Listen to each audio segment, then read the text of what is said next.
This video contains content inspired by real-life events and may include archival footage for documentary and educational purposes. Certain elements have been dramatized or fictionalized to enhance the storytelling experience.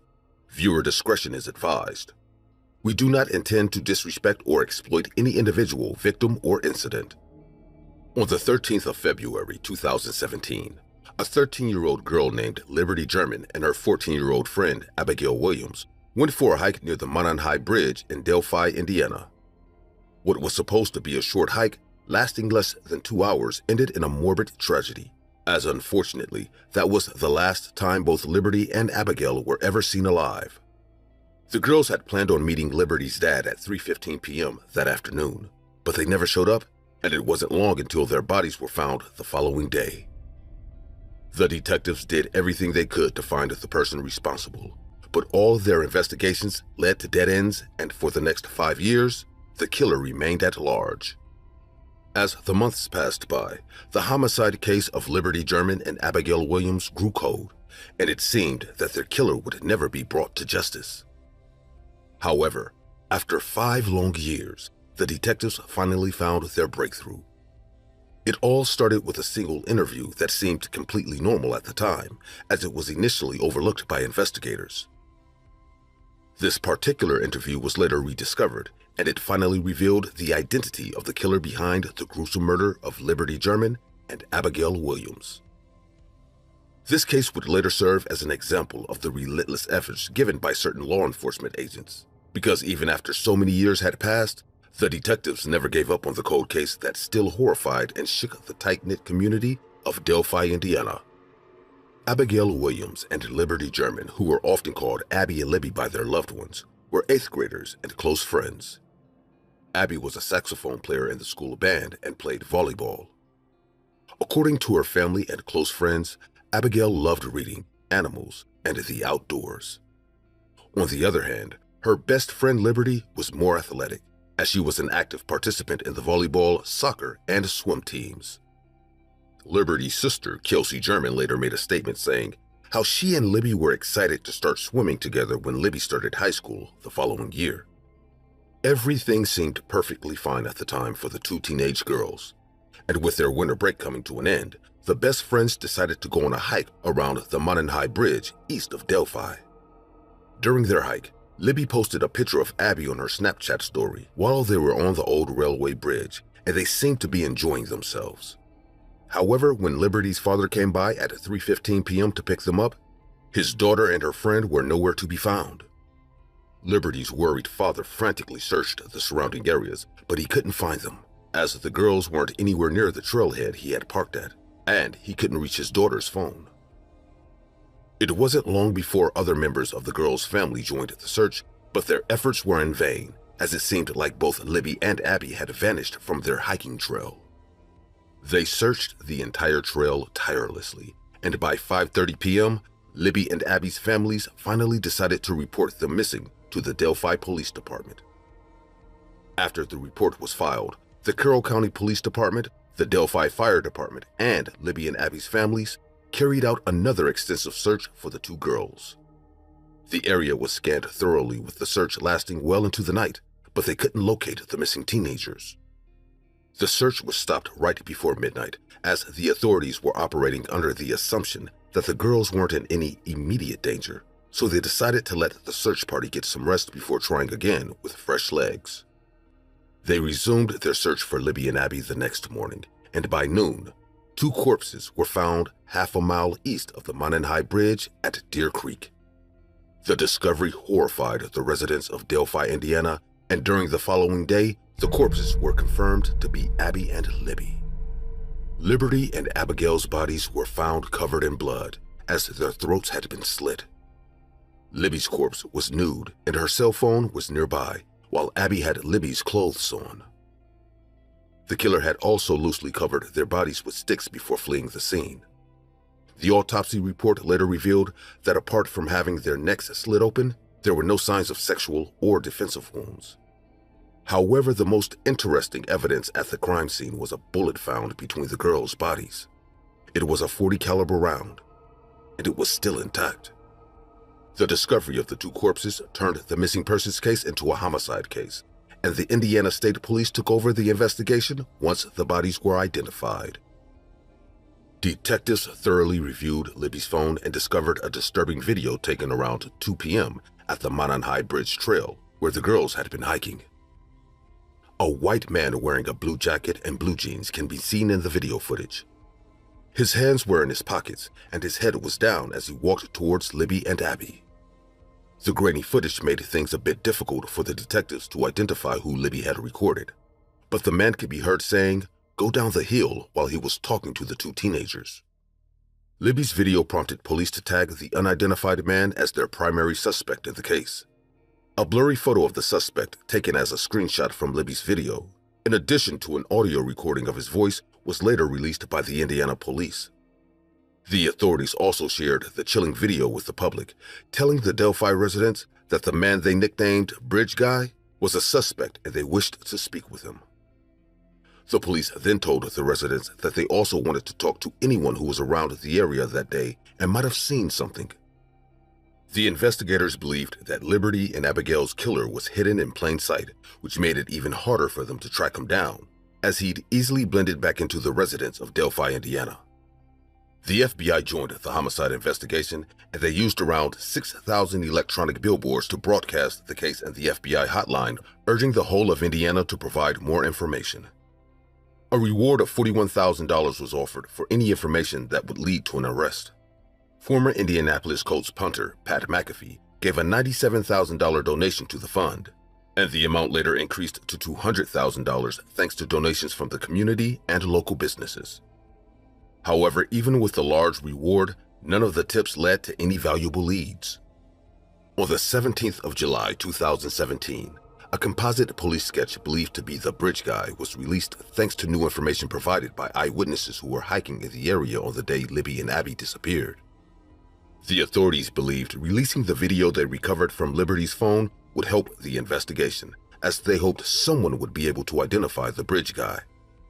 But despite floods of tips and a hefty reward and several possible suspects, the Indiana State Police couldn't find the answers they were desperately searching for, and as more time passed, the brutal homicide case of Liberty German and Abigail Williams went cold. 5 years had passed at this point, and the investigation looked bleak. Libby and Abby's killer, who was believed to be within or outside of Indiana, now seemed out of reach, and all hope seemed lost until September 2022, when a sudden breakthrough shed a light of hope on the homicide case.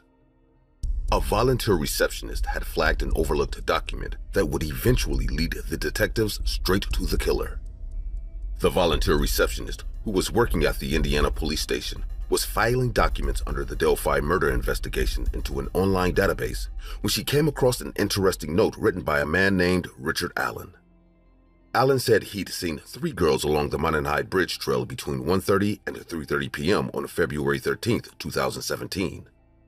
The receptionist realized that the timing matched the time the girls were first thought to be missing, so she submitted the tip to the detective in charge of the investigation, thinking it was worth looking into. The investigators dug into this lead a bit more, as they discovered Allen was first interviewed in 2017, and he'd admitted that he was on the trail the day the girls vanished. He wasn't considered a suspect from the get-go, which had allowed him to slip through the cracks of the investigation, but the spotlight had now found its way back to him. Allen was called in again for questioning on the 13th of October 2022. He gave the same accounts that he made during his original statements and interview back in 2017.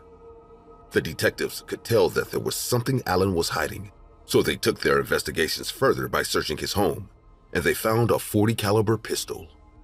Forensic testing confirmed the bullet found between Libby and Abby's bodies had been cycled through Allen's gun, and even though Allen had pleaded not guilty to any involvement in the teens' deaths, the evidence formed a sufficient basis for his arrest.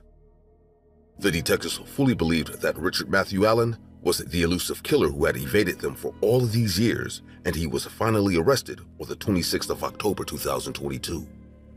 The Indiana police announced the arrest on the 31st of October 2022, charging him with the murders of Abby and Libby. After many years of grief, for the first time, the Delphi community, in addition to Libby and Abby's families, had hope again that justice would finally be served for the brutal murders that shocked their city all those years ago.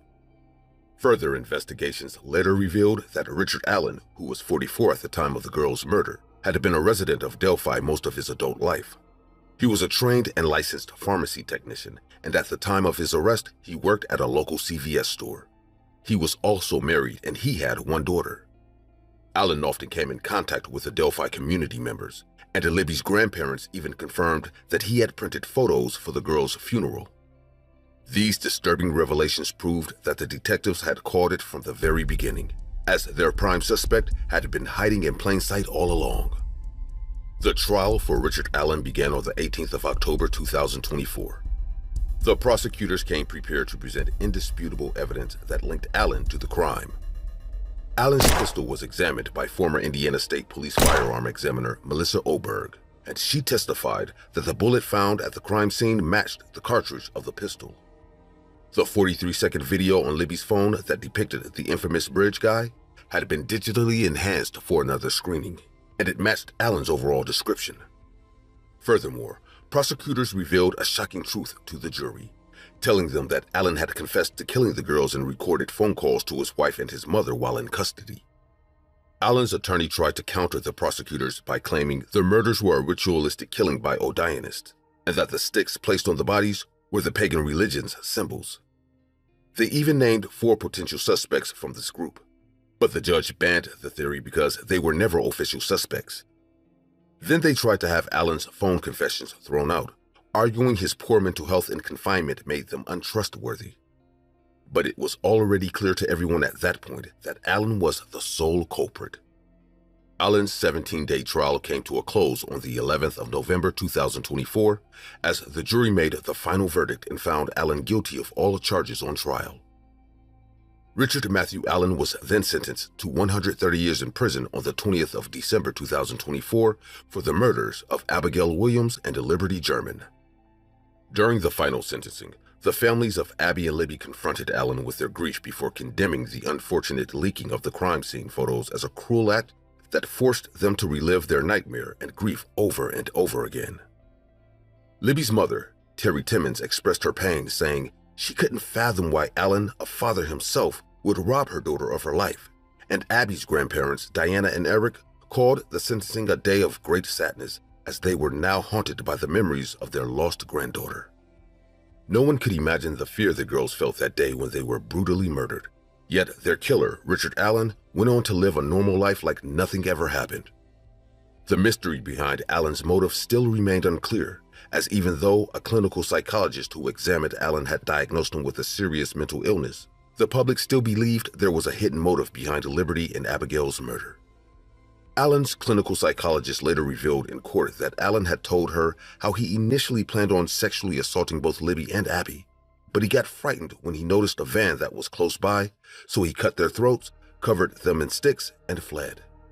But a lot of people still feel like Allen was hiding something. In the end, Allen's reasons didn't matter, as even if he'd explained why he brutally murdered both girls, Libby and Abby's families were left with a deep grief that could never be solved with some measly words from their very own killer.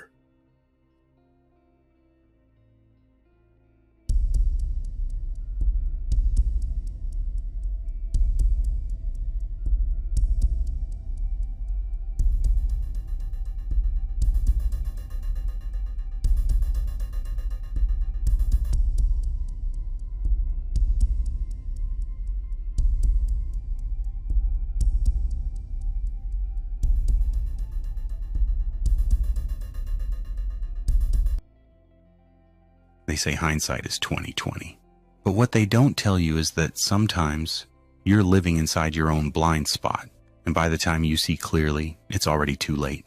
My name was Penn Sheffield. I was 30 years old, an ER nurse, a mother, a woman with 2 degrees and dreams of becoming a doctor, and I genuinely believed I was having the perfect divorce. Let me take you back to December 10th, 18 days before everything ended. I sat in front of my phone camera, smiling, confident, and told thousands of TikTok followers how incredible my husband Brandon was being, how we were splitting everything 50-50. how we'd changed our Facebook statuses to single, but we're still living under the same roof, co-parenting like mature adults. I asked for budgeting advice. I talked about cutting out coffee shop runs and doing my own nails to save money for my new house. The comments flooded in. You guys are so mature. This is how divorce should be done. Relationship goals even in separation.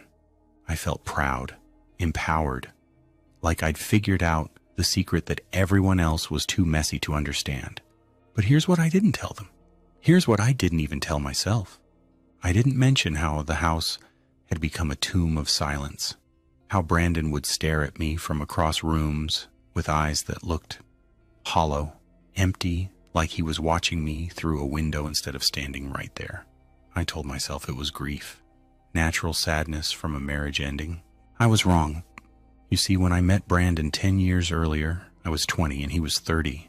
That age gap felt like security back then. He seemed stable, established, a father already to his daughter Gracie. I stepped into his life willingly, became a stepmother before I'd barely become an adult myself. We had Kylie together.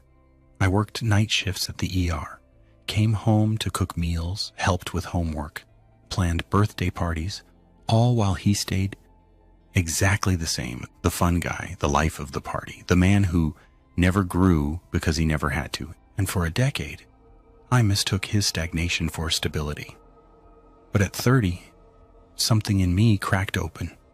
I looked in the mirror one morning after a brutal 12-hour shift and realized I didn't recognize the exhausted woman staring back. I'd earned a bachelor's in biochemistry, a master's in biology. I was saving lives in the emergency room while planning to become a physician. And I was doing it all while emotionally carrying a man who refused to meet me halfway. So I asked for the divorce, and he said yes. Too easily, too quickly, like he'd been expecting it. That should have been my first warning. The second warning came when I changed my Facebook status to single. I did it first. Then watched as Brandon's profile updated separately, manually, deliberately. We'd both chosen to publicly declare the end. But when I glanced up from my phone that night, I caught him staring at his screen with an expression I had never seen before. Pure, concentrated rage, buried under a smile. "All good," he said when he noticed me looking. "Just making it official, right?" "Right. Official. Final. Public." For me, it was freedom. For him, I realize now, it was humiliation. December 28th started normal.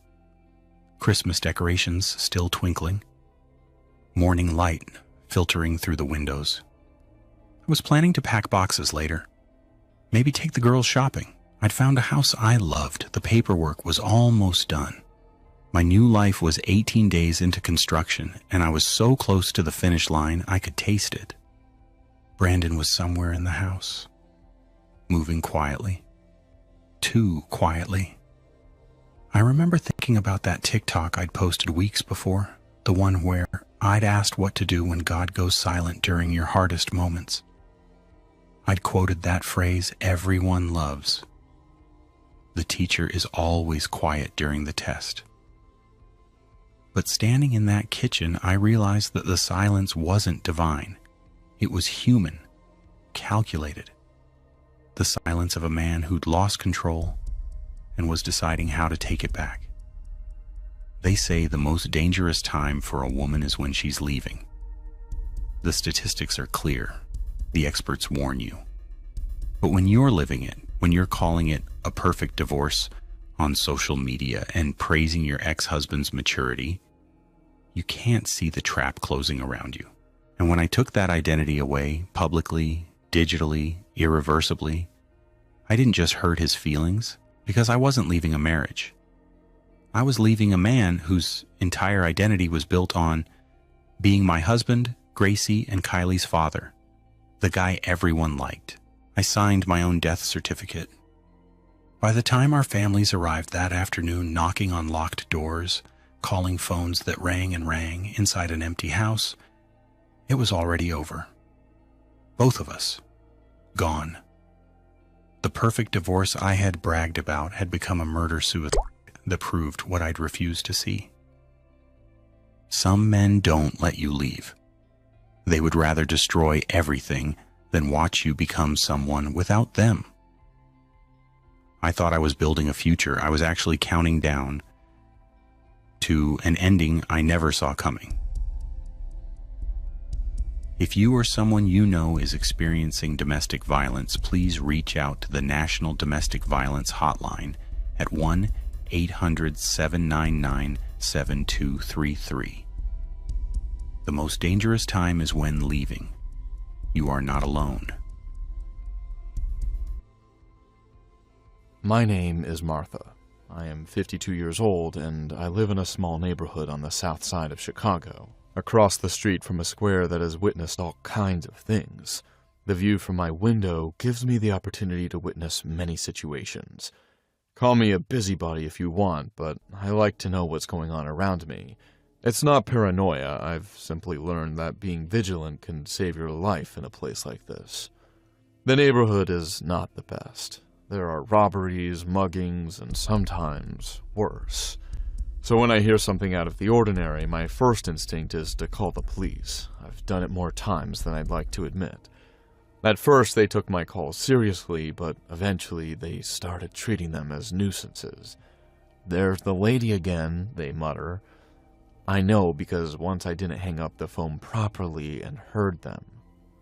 The nights are the worst. After 11 o'clock, the square becomes a strange place.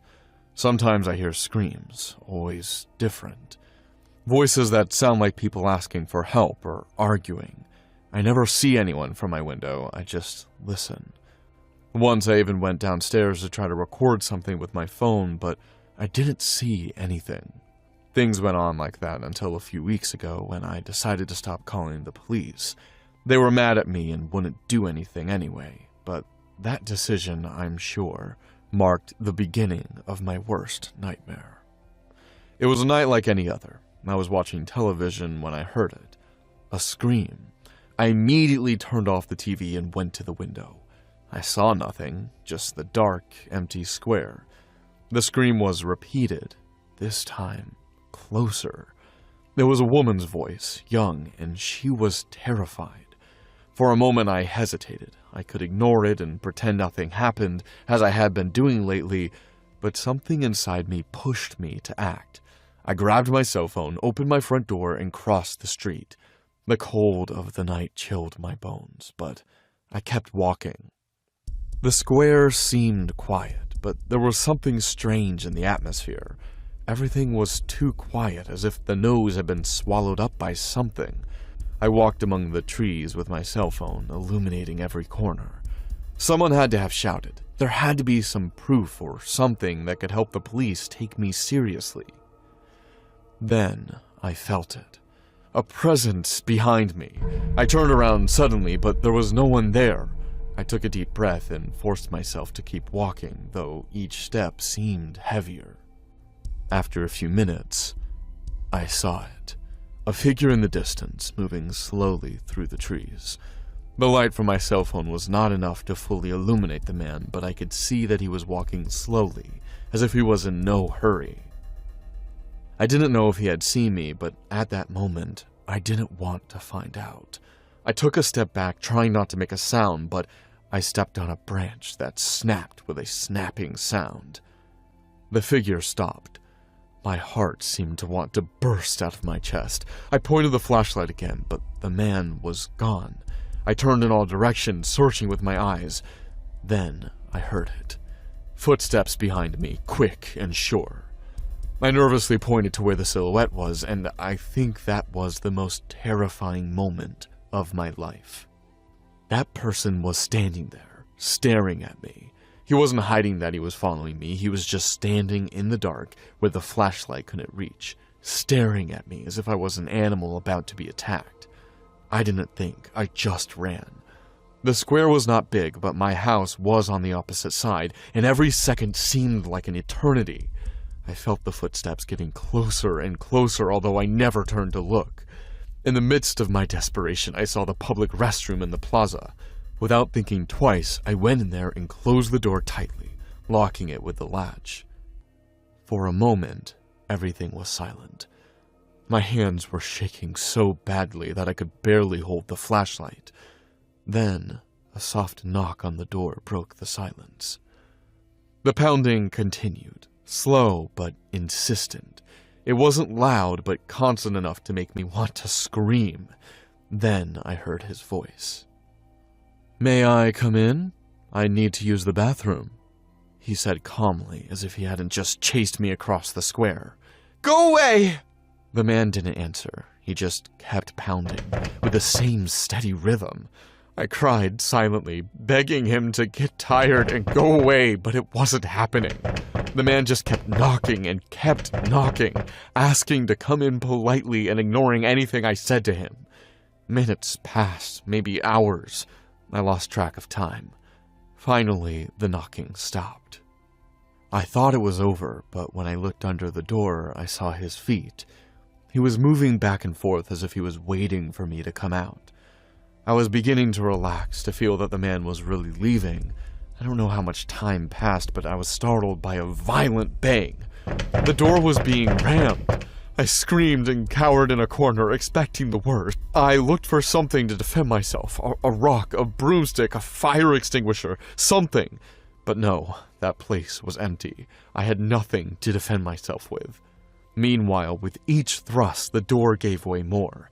Finally, it fell to the floor with a crash. I was already prepared for the worst. I stared in the direction of my attacker, but to my surprise, there was no one there. My relief was brief. Something moved in the doorway. It was him. I couldn't see his face. The light from the square barely illuminated his figure. He walked toward me, slowly, then stopped in front of one of the cubicles. I didn't hesitate for a second. I took advantage of that moment to run.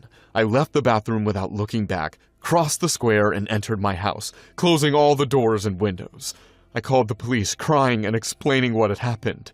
At first, they told me they would send a patrol car, but hung up before I could give them more details. The police weren't even listening to me. They hadn't taken me seriously. A couple of hours later, they called me. They had found a young woman at the police station, reporting that a man had tried to assault her in the plaza that night. There were no cameras that captured her face clearly, but it matched what I had experienced. This time, they believed me. The police asked for the cameras in the plaza, and although they were unable to identify the criminal's face, they could see me panic in front of him. However, something didn't add up. According to the police, the thief seemed only interested in stealing. With me, it was different. He didn't try to take anything from me, he just toyed with me. For some, that might have been a relief. For me, it's much worse. It means that the man had fun torturing me. And if he is a bit attentive, he also knows or can find out that I live very close by. Since that night, I haven't heard any more screams in the square. But I feel it is because he is planning his next attack on me. Every time I look out the window, I seem to see a shadow moving through the trees, although I'm never sure. The neighborhood is still dangerous. But now I know there is something worse than thieves or screaming. There are people who don't want your money. They just want your fear, and maybe, if I give them another chance, my life.